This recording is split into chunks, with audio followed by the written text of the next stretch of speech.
안녕하십니까. 주요 지주사들의 2022년 4분기 실적 발표가 됐습니다. 그래서 관련해서 저희가 커버하고 있는 주요 지주사의 자회사 중심으로 실적 리뷰를 해드리도록 하겠습니다.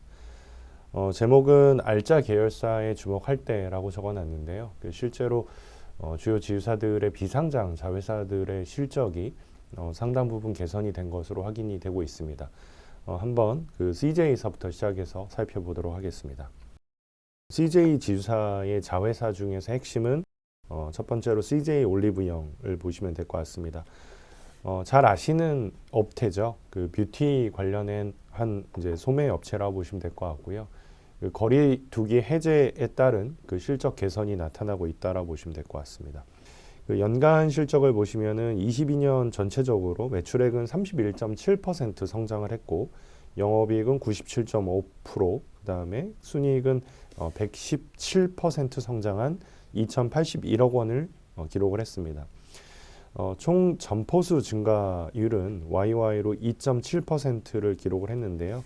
매출액 증가율이 31%에 달했다는 점은 점포당 매출액 증가가 기여한 것으로 추정이 되는 상황입니다.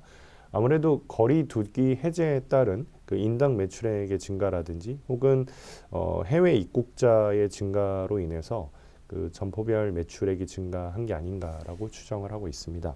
상장 추진 계획은 아직은 미정이 되어 있는데요. 다만 이제 CJ 올리브영의 지분을 보시면은 이렇게 지배주주 일가의 지분이 이제 20%가 넘게 있는 상황이기 때문에 대주주의 승계 목적이라는 관점, 그리고 최근에 이런 거리두기 해제 관련된 업종에 대한 투자자들의 관심이 확대가 되고 있다라는 점에서 이제 금년 중으로 상장이 재추진이 될 것으로 전망을 하고 있습니다.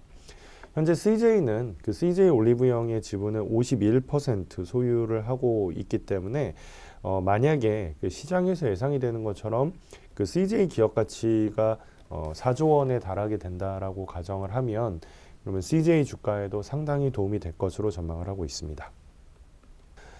다음으로는 이제 CJ 푸드빌을 한번 살펴보도록 하겠습니다. CJ 푸드빌은 22년에 매출액이 19.2% 증가한 6,422억 원을 기록을 했고요. 수익성 개선은 훨씬 더 큰 폭으로 나타났습니다. 영업이익은 793%, 그리고 순이익은 드디어 흑자 전환을 해서 172억 원을 기록을 했는데요. 앞서 말씀드린 CJ 올리브영과 비슷하게 점포의 증가폭은 그렇게 크진 않았지만 반대로 이제 인당 점포당 매출액이 증가가 됐고요. 그리고 운용 효율화 덕분에 수익 구조가 개선이 되면서 수익성 개선이 나타난 것으로 파악이 됩니다. 특히 해외 점포 수의 증가가 성장을 견인하고 있는데요.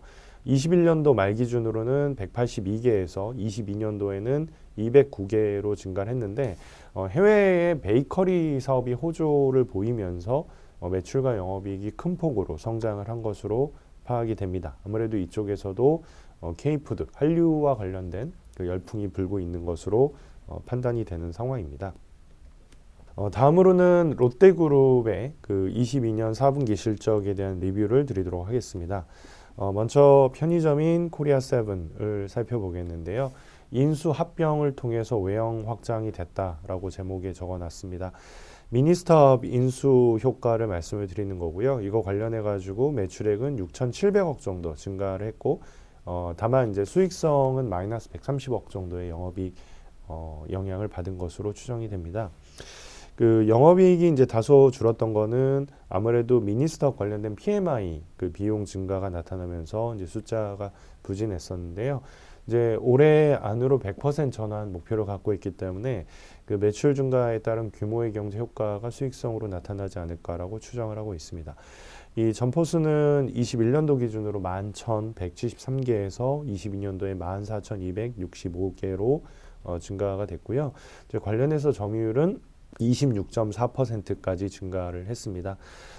아무래도 편의점 업태 최근에 앞서 CJ그룹에서 말씀드린 것처럼 오프라인점 같은 경우에는 거리두기 해제 관련돼서, 그리고 최근에 경기가 안 좋다 보니까 이 편의점의 PB 상품 관련된 그 매출에 대한 기대가 높은 상황이기 때문에 이 코리아 세븐 관련해서는 기대를 좀 높이셔도 될 것 같습니다. 이제 롯데 GRS 같은 경우에는 외식 산업, 그 롯데그룹의 롯데이리아를 비롯해서 뭐 커피 관련된 그 외식 쪽에 관련된 자회사라고 보시면 될 것 같고요. 여기도 작년에 실적은 양호했습니다. 매출액은 15.7% 증가를 했고 영업이익은 흑자 전환을 했습니다. 물론 단기 순손실이 나 있는 상황이라 보시면 될 것 같고요. 다만 이제 별도 기준으로 보면은 이제 영업이익이 흑자 전환했다라는 점에 그 포인트를 주고 싶고요. 특히나 롯데리아 직영점 관련해 가지고는 점당 매출액이 23.6% 증가할 정도로 최근 오프라인 쪽 관련한 외식 산업은 확실히 거리두기 해제에 따른 긍정적인 영향이 나타나고 있는 게 아닌가라고 생각을 하고 있습니다. 다만 이제 종속법인, 그 해외 그 베트남 법인의 그 영업이 다소 이제 정상화가 지연이 되고 있기 때문에 이제 고정비에 대한 부담을 아직은 해소를 못하고 있는 상황. 그래서 수익성 개선에는 조금은 더 시간이 걸리는 상황이 아닐까라고 생각을 하고 있습니다.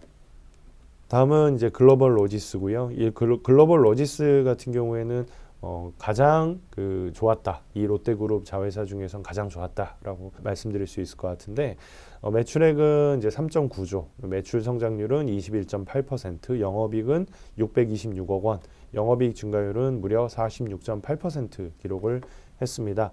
아무래도 이제 택배 관련해서 메가 허브 터미널 오픈에 따른 원가 개선 효과가 나타나지 않았을까라고 판단을 하고 있습니다. 예, 이제 다음은 SK그룹의 작년 4분기 실적 리뷰를 해보겠습니다. SK그룹에서는 이제 작년에 가장 좋았던 자회사 중에 하나가 SK E&S였었는데 아무래도 작년 4분기서부터 전력 도매가 상한제 적용이 되면서 실적이 부진한 한 상황으로 전환이 됐다라고 말씀드릴 수 있을 것 같습니다.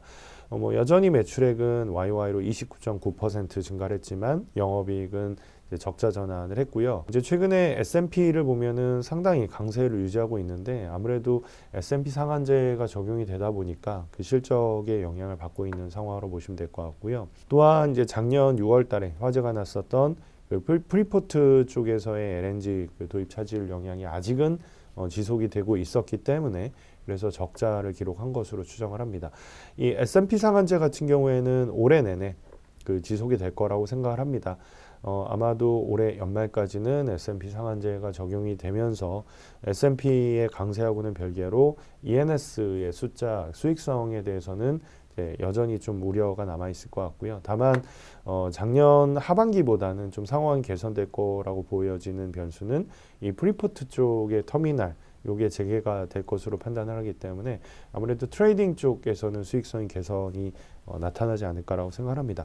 다만 그 작년도의 영업이익이 정말 역대급으로 좋았었기 때문에 올해는 이쪽에서는 기저 효과가 나타나지 않을까라고 생각을 하고 있습니다.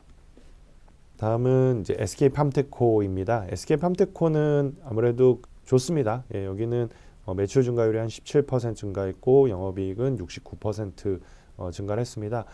작년도에 국내 쪽에 M3 공장이 완공이 되면서 국내 법인을 이제 SK바이오텍이라고 하는데요. 이쪽의 생산 용량이 11% 정도 증가를 한 것으로 파악을 하고 있습니다. 이제 관련해서 매출액이 증가가 되고 있는 상황이라 보시면 될 것 같고요.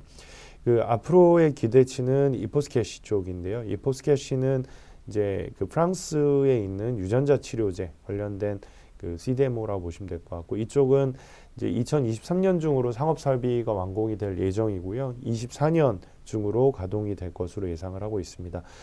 최근에 프리 IPO를 추진하고 있다라는 보도가 나왔었습니다. SK 쪽에서 희망하는 기업 가치는 그 5조 원 이상이라고 이제 알려져 있는데요. 대략 10% 정도 지분을 이제 매각을 해가지고 한 5천억 정도의 자금을 조달을 해서 앞으로 이 유전자 쪽에서의 사업 확장이나 신규 M&A 자금을 마련할 것으로 전망을 하고 있습니다. SK 실트론 같은 경우에는 이제 작년 4분기에 실적이 좋았습니다. 최근에 반도체 업황 관련해 가지고 상당한 우려가 있었고요. 뭐 실제로 하이닉스나 삼성전자가 재고를 조금씩 줄이면서 전반적으로 소재 업종에도 실적에 부정적인 영향이 나타나고 있었던 상황인데요.